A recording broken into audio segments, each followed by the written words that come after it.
What's up, guys? Hope you guys are enjoying the snow. There's a pathway I dug. A lot of snow. Just want to show my southern people, my southern family, how much snow we got or getting. I'm not going to stop until 11 o'clock tonight. It's a lot of snow. You need to make it igloo.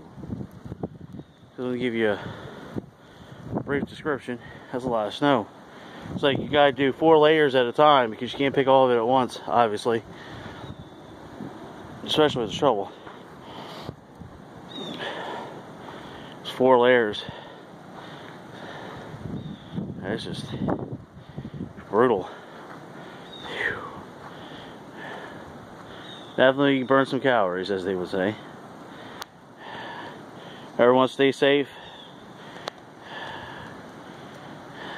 The chair's almost under too. Have a good day, everyone. See you later.